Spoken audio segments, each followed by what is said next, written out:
Hello, जय श्री कृष्णा, जय सिया राम, जय श्री राधे राधे, जय श्री महाकाल। कारागार में भगवान श्री कृष्ण का अवतार वसुदेव जी के द्वारा श्री कृष्ण को नंद भवन में पहुंचाना, योग माया के द्वारा कंस को चेतावनी, नवजात बालकों को मारने के लिए कंस का राक्षसों को आदेश, श्री कृष्णावतार का संक्षिप्त चरित्र, नंदोत्सव से लेकर प्रद्युम्न के जन्म तक की कथा। व्यासी कहते हैं, नारद जी के आदेशानुसार उग्रसेन पुत्र कंस ने जब देवकी के 6 पुत्रों को मार डाला और 7वां गर्भ गिर गया, तब 8वें गर्भ की रक्षा करने के लिए अत्यंत सजग होकर वह प्रयत्न में लग गया। इसी गर्भ से उत्पन्न हुआ बालक मेरा काल है। उसके चित्त से यह चिंता क्षण भर भी दूर नहीं हो पाती थी। उचित समय आने पर भगवान श्री हरि वसुदेव जी के अंदर प्रविष्ट होकर लीला से ही देवकी के गर्भ में विराजमान हो गए। उस समय भगवती योग माया ने देवताओं का कार्य सिद्ध करने के विचार से इच्छानुसार यशोदा के गर्भ में प्रवेश किया। गोकुल में रोहिणी जी थीं, उनके गर्भ से बलराम जी प्रकट हो चुके थे। कारण कंस के भय से उद्विग्न होकर वसुदेव जी की वे प्रेयसी भार्या रोहिणी उस समय गोकुल में कालक्षेप कर रही थीं। तदनंतर कंस ने देव बंदिता देवकी को कारागार में बंद कर दिया। उसकी रखवाली करने के लिए बहुत से सेवक नियुक्त कर दिए गए। अपनी धर्मपत्नी वसुदेव जी का अनुपम प्रेम था। प्रेम के सूत्र में बंधकर वे भी स्त्री के साथ कैद में पड़े थे। प्रतिक्षण पुत्र जन्म की चिंता उनके मन में खटक रही थी। जब देवताओं का कार्य संपन्न करने के लिए भगवान विष्णु देवकी के गर्भ में पधारे, तब समस्त देवताओं ने आकर उनकी स्तुति की। क्रमशः गर्भ की अवधि पूर्ण हो गई। 10वां महीना शुभ श्रावण पड़ा था। उसके कृष्ण पक्ष में अष्टमी तिथि को रोहिणी नक्षत्र का प्रवेश हो गया था। उस समय कंस के मन में अत्यंत घबराहट उत्पन्न हो गई थी। संपूर्ण दानवों ने उसने कहा, तुम लोगों को अब पूरी तत्परता के साथ देवकी की रखवाली करनी चाहिए, क्योंकि उसके 8वें गर्भ से ही मेरा शत्रु उत्पन्न होने वाला है। वही बालक मेरा काल है। अतः भली भांति प्रयत्न करके रखवाली में सावधान रहना परम आवश्यक है। दैत्यों, इस बालक का वध करने के पश्चात ही मैं अपने भवन में सुख की नींद सोऊंगा। सभी वीर दानव तलवार, भाला और धनुष हाथ में लेकर डटे रहे, कभी भी नींद अथवा आलस्य में न आने पाए। सभी स्थानों में दृष्टि दौड़ाते रहे। व्यासी कहते हैं, इस प्रकार दानवों को आज्ञा देकर कंस तुरंत अपने महल में चला गया। उसका शरीर दुर्बल हो गया था। भय के कारण उसकी घबराहट की सीमा न थी। महल में भी उसे शांति नहीं मिली। इधर आधी रात का समय हो गया था। देवकी ने वसुदेव जी से कहा, महाराज, मेरा प्रसव काल आ गया है। इस अवसर पर मुझे क्या करना चाहिए? यहाँ पर बहुत से भयंकर राक्षस हैं। पूर्व समय में मुझको नंद रानी की बात हुई थी। उन्होंने कहा था, मानिनी, तुम अपने पुत्र को मेरे घर भेज देना। यह निश्चय जानो, मैं भली भांति उसे पाल पोस दूंगी। कंस के मन में विश्वास हो जाए कि यह तुम्हारा पुत्र नहीं है, इसलिए यह प्रयत्न करना है। फिर तुम्हें पुत्र वापस कर दूंगी। परंतु प्रभु, आज तो बड़ी विषम स्थिति सामने आ गई है। इस समय क्या करना उचित होगा? सूर्यनंदन, आप संतान को अदल बदल करने में कैसे सफलता प्राप्त कर सकेंगे? स्वामिन, अभी आप मेरे निकट न आइए, क्योंकि दुस्तर लज्जा मुझे संकोच में डाल रही है। मुख मोड़े ही बात कर ले, इसके अतिरिक्त मैं क्या कर सकती हूँ? देवतुल्य वसुदेव जी से यूँ कहने के बाद ठीक आधी रात के समय देवकी से एक परम अद्भुत बालक प्रकट हुआ। उस सुंदर पुत्र को देखकर देवकी के आश्चर्य की सीमा न रही। हर्ष के कारण उसका सर्वांग पुलकित हो उठा। फिर उस महाभाग ने अपने स्वामी वसुदेव जी से कहा, कांत पुत्र का मुख देखिए। प्रभु, आपका यह पुत्र बड़ा ही दुर्लभ है, क्योंकि आज ही मेरा काल रूपी भाई कंस से मार डालेगा। देवकी के वचन का अनुमोदन करके वसुदेव जी ने उस बालक को हाथ पर उठा लिया। वे अद्भुत कर्मशाली उस पुत्र के मुख को निहारने लगे। उस होनहार बालक का मुख देखने के पश्चात उनका मन चिंता के अगाध समुद्र में गोते खाने लगा। सोचा, क्या करूं, इस बच्चे के लिए मुझे किसी प्रकार दुख का सामना न करना पड़े। वे यों व्याकुलता पूर्वक सोच रहे थे। आगे भगवान वेद व्यास जी महाराज देवी भागवत महापुराण में लिखते हैं, वे कहते हैं, इतने में आकाशवाणी हुई। वसुदेव जी को संबोधित करके आकाशवाणी ने कहा, वसुदेव तुम इस बालक को लेकर अभी गोकुल पहुंच जाओ। संपूर्ण रक्षकों को नींद से अचेत कर दिया गया है। 8 दरवाजों के फाटक खुल गए हैं, किसी में सांकल नहीं है। तुम इस बालक को तुरंत नंद के भवन में छोड़कर वहाँ से योग माया को उठा ले आओ।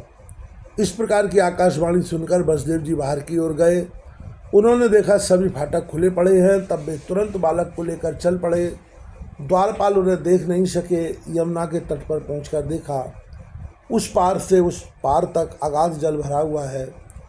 सोचा, अब क्या करना चाहिए। इतने में ही नदियों में श्रेष्ठ यमुना जी ऐसी हो गई कि कहीं भी कमर से ऊपर पांग नहीं रहा। यह सब योग माया की विभूति थी। फिर तो वसुदेव जी सहज यमुना पार कर गए। उस समय आधी रात के समय ही वे गोकुल पहुंच गए। मार्ग बिल्कुल सुनसान था।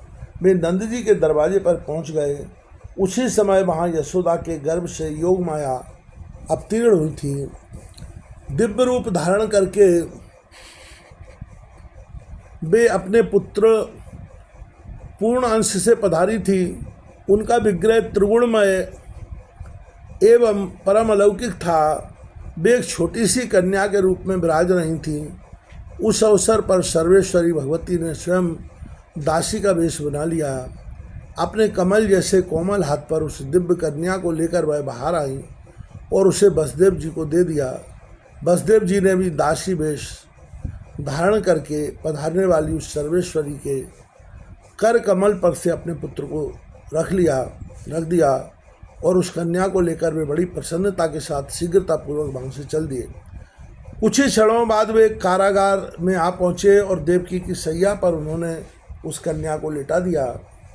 बहुत दूर न जाकर वे स्वयं पास ही बैठ गए और अत्यंत चिंतित एवं भयातुर होकर कालक्षेप करने लगे।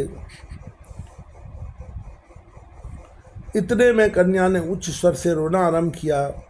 फिर तो प्रसव के समय को सूचित करने के लिए नियुक्त किए गए राजकर्मचारी जाग पड़े। कन्या का रुदन सुनकर उनके आनंद की सीमा न रही। उन्होंने तुरंत उस रात में ही जाकर राजा कंस को सूचित किया, महामते देवकी के बच्चा उत्पन्न हो गया है, आप शीघ्र वहाँ पधारिए। रक्षकों की बात सुनकर भोजपति कंस तुरंत चल पड़ा। फाटक बंद थे, यह देखकर उसने वसुदेव जी को पुकारा। कंस ने कहा, महान बुद्धिशाली वसुदेव, देवकी के बालक को मेरे सामने उपस्थित करो। उसका यह 8वां बालक ही मेरा काल है। मेरे शत्रु श्री हरि स्वयं बालक बनकर आए हैं, अतः उन्हें मैं अभी मार डालूंगा। व्यास जी कहते हैं, कंस की बात सुनकर वसुदेव जी भयभीत हो गए। उनकी आंखें डबडबा आईं। उन्होंने उस कन्या को उठाकर कंस के हाथ में दे दिया। उनके नेत्र जल वर्षा रहे थे। उस कन्या को देखकर राजा कंस महान आश्चर्य में पड़ गए। सोचा, आकाश से देववाणी हुई थी और नारद मुनि ने भी कहा था, पर सब के सब मिथ्या सिद्ध हुए। यह बेचारा वसुदेव तो महान कष्ट में रहकर समय व्यतीत कर रहा है। यह भला झूठी बात कैसे बना सकता है। मेरे सभी रक्षक बड़ी सावधानी के साथ अपने काम में संलग्न थे। इसमें किंचित मात्र संदेह नहीं है। हो न हो यहाँ जन्मने वाला बालक कहीं अन्यत्र जन्म पा गया और कहीं अन्यत्र पैदा होने वाली कन्या यहाँ उत्पन्न हो गई है। काल की बड़ी विषम गति है। पापी कंस अपने कुल का घोर कलंक था। उसके हृदय में अणुमात्र भी दया नहीं थी। सब कुछ सोचने समझने पर भी उसने कन्या को मार डालने का निश्चय किया। अतः उसने कन्या को ले लिया, उसके पैर पकड़े और उसे पत्थर पर दे मारना चाहा। इतने में ही वह कन्या उसके हाथ से छूटकर आकाश में चली गई। आकाश में वेद व्यास जी भगवान लिखते हैं, जाते ही उसने दिव्य रूप धारण कर लिया और मधुर सुर में कंस ने कहा, अरे पापी, मुझे मारने से तेरा क्या प्रयोजन सिद्ध होगा। तेरा प्रबल शत्रु उत्पन्न हो चुका है, किसी प्रकार भी उसका दमन नहीं किया जा सकता। तुझ नराधम को वह अवश्य मार डालेगा। यूँ कहकर कल्याण स्वरूपनी देवी स्वच्छंदता पूर्वक आकाश में विराजमान हो गई। उस समय कंस के मन में आश्चर्य की सीमा नहीं रही। वह अपने घर चला गया। उसके मन में भय के कारण घबराहट उत्पन्न हो गई थी। बकासुर, धैनकासुर और बत्सासुर प्रभृति संपूर्ण दानवों को बुलाकर उसने कहा, दानवों, तुम अभी मेरा कार्य संपन्न करने के लिए जाओ। जहाँ कहीं भी बालक जन्मे उत्पन्न होते ही उन्हें मार डालना। बालकों को मारने वाली पूतना अभी नंद के गोकुल में चली जाए। वहाँ अभी के उत्पन्न हुए जितने बच्चे मिले उन्हें मेरी आज्ञा मानकर तुरंत मार डालना पूतना का परम कर्तव्य है। धैनकासुर, बत्सासुर, केशी, प्रलम्ब और बक ये समस्त दानव मेरा कार्य सिद्ध करने के विचार से गोकुल में ही डटे रहे। इस प्रकार संपूर्ण दानवों को आदेश देकर पापी कंस अपने महल में चला गया। उसके मन पर चिंता की घटा घिरी हुई थी। वह अत्यंत दीन सा हो गया था क्योंकि उसे बार बार शत्रु श्री हरि का स्मरण हो रहा था। व्यास जी कहते हैं, प्रातःकाल होते ही नंद जी के महल में पुत्रोत्सव मनाया जाने लगा। यह बात चारों ओर फैल गई। किसी दूत के मुख से कंस ने भी सुन लिया। वसुदेव जी की स्त्रियां आदि सभी नंद के गोकुल में ठहरे हुए हैं। यह बात कंस से अविदित नहीं रही। अतएव आगे वेदव्यास जी भगवान कथा का वर्णन करते हुए श्रीमद्देवी भागवत महापुराण में लिखते हैं, अतएव भारत गोकुल के विषय में उसे महान संदेह उत्पन्न हो गया। इसके पूर्व नारद जी सभी कारण बता चुके थे। उन्होंने स्पष्ट कह दिया थी कि गोकुल में जो नंद प्रभृति तथा उनकी स्त्रियां हैं वे सभी देवता हैं। देवकी और वसुदेव आदि भी वे ही है। निश्चय ही वे तुम्हारे शत्रु हैं। नारद जी के इस वचन से कुल में कलंक लगाने वाला वह कंस वस्तुस्थिति को भली बात समझ गया था। बड़े से बड़े पाप में भी उसकी प्रवृत्ति हो जाती थी। राजन उसका मन क्रोध से ओतप्रोत था। समयानुसार पूतना, बकासुर, बत्सासुर, महाबली, धनकासुर और प्रलम्ब ये सभी असुर अमित तेजस्वी श्री कृष्ण के हाथ मृत्यु के मुख में चले गए। श्री कृष्ण ने गोवर्धन पर्वत को हाथ पर उठा लिया। इस अद्भुत कर्म को सुनकर कंस के मन में विश्वास हो गया कि इन्हीं के द्वारा मेरा मरण निश्चित है। फिर केसी के निधन का समाचार मिलने पर उसके मन में अत्यंत उदासी छा गई। तब वह धनुष यज्ञ देखने के बहाने श्री कृष्ण और बलराम को बुलाने के यत्न में लग गया। उस नीच कंस की बुद्धि सदा पाप में रत रहती थी। उसने अमित तेजस्वी भगवान श्री कृष्ण और बलराम का वध करने के विचार से उन्हें ले आने के लिए अक्रूर जी को जाने की आज्ञा दे दी। अक्रूर जी कंस का अनुशासन मानकर गोकुल गए और भगवान श्री कृष्ण एवं बलराम को रथ पर बैठाकर मथुरा लौट आए। यहाँ आकर दोनों भाइयों ने धनुष तोड़ दिया। रजक, कुबलिया पीड़, हाथी, चाड़ूर और मुष्टिक के प्राण हर लिए। भगवान श्री कृष्ण के सल और तोसल को भी मृत्यु के मुख में भेज दिया। लीलापूर्वक कंस की चोटी पकड़ ली और उसे सदा के लिए जमीन पर सुला दिया। तदनंतर माता पिता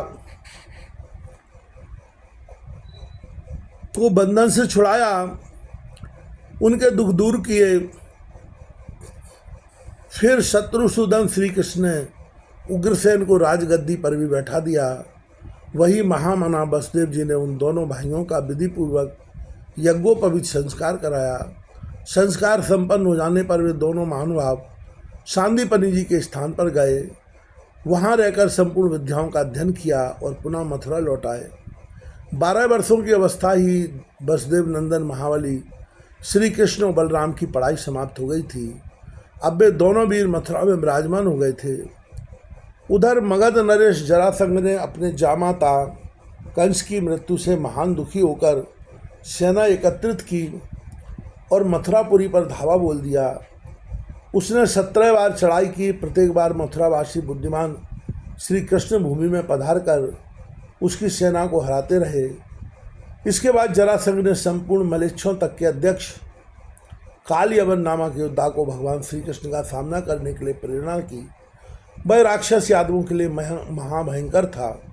कालयवन आ रहा है यह सुनकर मधुसूदन भगवान श्री कृष्ण ने संपूर्ण प्रसिद्ध यादवों को तथा बलराम जी को बुलाकर कहा, महाभागो महाबली जरासंध से हमें यहाँ बराबर ही भय बना रहता है, उसी के भेजने पर काल यवन आ रहा है। ऐसी दशा में हमें क्या करना चाहिए? धन घर और सेना सब कुछ छोड़कर भी प्राण रक्षा का प्रबंध कर लेना परम आवश्यक है। जहाँ सुख से रहने की विधि बैठ जाए उसी को पैतृक भूमि समझना चाहिए। अपने उत्तम कुल के रहने योग्य स्थान में भी यदि सदा शांति ही बनी रहे तो उससे क्या लाभ? अतएव सुख की अभिलाषा करने वाले पुरुष को चाहिए कि ऐसी स्थिति में समुद्र अथवा पर्वत के पास रहने का प्रबंध कर ले, क्योंकि जहाँ शत्रु का भय न हो वहाँ निवास करना पंडित जन उचित समझते हैं। भगवान विष्णु समुद्र में शेषनाग को सैया बनाकर सुखपूर्वक सोते हैं। यही स्थिति भगवान शंकर की भी है। वे कैलाश पर्वत पर चले गए। अतएव शत्रुओं के हाथों संताप सहते हुए हमें भी वहाँ रहना उचित नहीं है। अब हम सब लोग एकत्रित होकर द्वार का चलने की व्यवस्था कर लें। मुझसे गरुड़ ने कहा है, उस समय द्वारकापुरी बहुत ही उत्तम स्थान है। मन को मुग्ध करने वाली वह पुरी समुद्र के तट पर बसी है। उसी के पास रेवताचल शोभा पा रहा है। व्यास जी कहते हैं, भगवान श्री कृष्ण की सत्य और युक्तियुक्त बात को सुनकर संपूर्ण श्रेष्ठ यादवों ने अपने बंधु बांधवों एवं सवारियों के साथ चलना निश्चित कर लिया। भगवान श्री कृष्ण और बलराम को आगे करके सबके सब सपरिवार मथुरापुरी से निकल पड़े। जो मुख्य यादव थे उन सब ने प्रजावर को आगे चलाकर स्वयं चलने की व्यवस्था की। कुछ ही दिनों में वे द्वारकापुरी पहुंच गए। भगवान श्री कृष्ण ने शिल्पियों द्वारा उस पुरी के भवनों को ठीक कर दिया। उनके प्रबंध से यादव वहाँ ठहर गए। तत्पश्चात भगवान श्री कृष्ण बलराम शीघ्र मथुरा लौट आए। उस समय वह पूरी सुनसान पड़ी थी। वे दोनों महानुभाव उसकी शोभा बढ़ाने लगे। इतने में यवनों का अध्यक्ष पराक्रमी काल यवन वहाँ आ पहुँचा।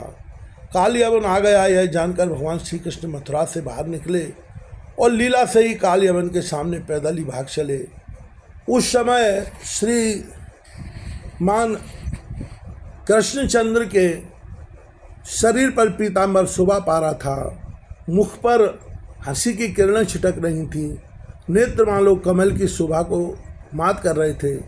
उन्हें सामने भागते देखकर दुराचारी काल यवन भी अनाप शनाप बकता हुआ पैदल ही उनके पीछे दौड़ा। अब भगवान श्री कृष्ण काल यवन वहाँ पहुँचे जहाँ महान प्रतापी राजर्षि मुचकुंद सो रहे थे। राजर्षि मुचकुंद को देखकर भगवान वहीं अंतर्ध्यान हो गए। काल यवन भी वहाँ पहुँच गया। देखा कोई सो रहा है। उसने समझा यही श्री कृष्ण है। अतः उसने राजर्षि पर पैर से प्रहार करना प्रारंभ कर दिया। तब महाबली मुचकुंद की नींद टूट गई। क्रोध से उनके नेत्र लाल हो गए। उनकी दृष्टि पड़ते ही काल यवन जलकर राख हो गया। काल यवन को भस्म कर देने के पश्चात राजर्षि मुचकुंद को कमल लोचन भगवान श्री कृष्ण के दर्शन प्राप्त हुए। वे भगवान के चरणों में मस्तक झुकाकर वन की ओर चल पड़े। श्री कृष्णचंद्र ने भी बलराम जी को साथ लेकर द्वारका के लिए प्रस्थान किया। द्वारका आकर महाराज उग्रसेन को वहाँ का राजा बनाया और स्वयं इच्छानुसार विचरने लगे। रुक्मणी के विवाह का स्वयंवर सजा था। शिशुपाल से विवाह की बात निश्चित हो गई थी, परंतु भगवान श्री कृष्ण ने हर ले गए। उन्होंने रुक्मणी के साथ विवाह कर लिया। तत्पश्चात वे जामवंती, सत्यभामा, मित्रविंदा, कालिंदी, लक्ष्मणा, भद्रा तथा नागनजिति प्रभृति दिव्य देवियों को बारी बारी से ले आए और उनके सबके साथ पाणी ग्रहण संस्कार कर लिया। राजन इस प्रकार उनकी 8 पत्नियां हुईं। वे सभी अप्रतम सुंदरी थी। रुक्मणी के वेदव्यासी भगवान आगे कथा बढ़ाते हुए लिखते हैं, रुक्मणी के गर्भ से प्रिय दर्शन प्रद्युम्न का जन्म हुआ। भगवान श्री कृष्ण ने प्रद्युम्न के जात कर्म आदि सभी संस्कार संपन्न किए। प्रद्युम्न जी प्रसव गृह में थे। पराक्रमी शंबरासुर वहाँ से उन्हें हर ले गया। उसने प्रद्युम्न जी को अपनी नगरी में ले जाकर मायावती के पास रहने की व्यवस्था कर दी। इधर पुत्र का हरण देखकर भगवान श्री कृष्ण का मन अत्यंत उद्विग्न हो गया। ऐसी दशा में उन्होंने भक्तिभाव पूर्वक उन भगवती की शरण ली जिन्होंने वृत्तासुर आदि दैत्यों को खेली खेल में मार डाला था। इसके बाद भगवान ने योग माया की उत्तम स्तुति आरंभ की। स्तुति के पद बड़े ही सुंदर हैं, सारगत अक्षरों एवं वाक्यों से उन पद्यों की पूर्ति हुई है। भगवान श्री कृष्ण ने कहा, माता, पूर्व काल की बात है, मैं बद्रिकाश्रम में धर्म के घर पुत्र बना था। तुमने मेरी अटूट श्रद्धा थी, तपस्या के प्रभाव से मैंने तुम्हें प्रसन्न कर लिया था। फूलों से तुम्हारी पूजा होती थी। जननी, क्या तुम्हें वे बातें विस्मृत हो गई? बड़े आश्चर्य की बात है, किस दुराचारी ने प्रसव काल से मेरे बच्चे को हर लिया। अतएव किसी ने कौतूहल पूर्वक मेरा अभिमान दूर करने के लिए यही है प्रपंच रचा है। चारों ओर दुस्तर खाइयाँ हैं, उनसे भली भांति सुरक्षित यह पुरी है। पुरी के मध्य भाग में मेरा भवन है। भवन के बिल्कुल भीतर प्रसव गृह की व्यवस्था हुई है। सदा किवाड़ बंद रहते हैं। इतने पर भी बालक हर लिया गया। ना तो मैं किसी दूसरे नगर में गया था और ना यादव भी कहीं गए थे। पुरी की रक्षा करने में प्रसिद्ध वीर नियुक्त थे। जननी, तुम्हारा प्रभाव सर्वविदित है। तुम्हारी माया से यह घटना घटी है। इसी से किसी मायावती ने मेरे पुत्र को हर लिया।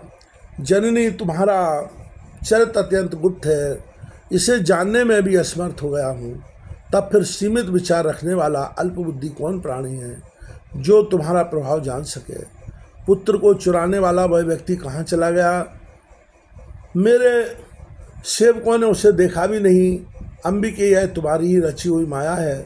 तुम्हारे लिए यह कोई विचित्र बात नहीं है। मेरे प्रकट होने से पूर्व तुम्हारी माया ने 5वें महीने में ही मेरी माता के गर्भ से खींचकर बालक को अन्यत्र स्थापित कर दिया था। जो रोहिणी के गर्भ से प्रकट हुए, हलदर नाम से उनकी प्रसिद्धि हुई। अंबिके, तुम अपने गुणों द्वारा जगत का सृजन, पालन एवं संहार करने में संलग्न रहती हो। तुम्हारे पाप नाशक चरित्र को कौन जान सकता है? प्रारः यह सारा विश्व तुम्हारा ही बनाया हुआ है। पुत्रोत्सव आनंद हमारे सामने उपस्थित करके विरह का असह्य दुख भी सिर पर उड़ेल दिया। इसमें कारण केवल तुम्हारा मनोरंजन मात्र है। सांसारिक दुखों से संतप्त प्राणियों की माता और उनकी शरण एकमात्र तुम ही हो। सारे शोकों को शमन कर देने में तुम पूर्ण समर्थ हो। अतः संप्रति मेरा पुत्र कहीं जीवित हो तो उसे सामने उपस्थित करने की कृपा करें। व्यास जी कहते हैं, भगवान श्री कृष्ण के लिए कोई भी काम असाध्य नहीं है। उनके इस प्रकार स्तुवन करने पर भगवती जगदम्बा स्वयं सामने प्रकट हो गई और जगत गुरु श्री कृष्ण के प्रति अपना अभिप्राय उन्होंने व्यक्त कर दिया। श्री देवी ने कहा, देवेश्वर, शोक मत करो। यह पूर्व जन्म का शाप है जो इस रूप में सामने उपस्थित है। उसी के परिणाम स्वरूप शम्बरासुर ने तुम्हारे पुत्र को बलपूर्वक हर लिया है। अतएव अधीर होना ठीक नहीं है। 16 वर्ष का हो जाने पर वह तुम्हारा पुत्र शम्बरासुर को बलपूर्वक मारकर स्वयं ही घर आ जाएगा। मेरे प्रसन्न हो जाने पर किसी स्थिति में भी संशय करना अनुचित है। व्यास जी कहते हैं, इस प्रकार कहकर प्रचंड पराक्रम से संपन्न भगवती चंडिका अंतर्ध्यान हो गई।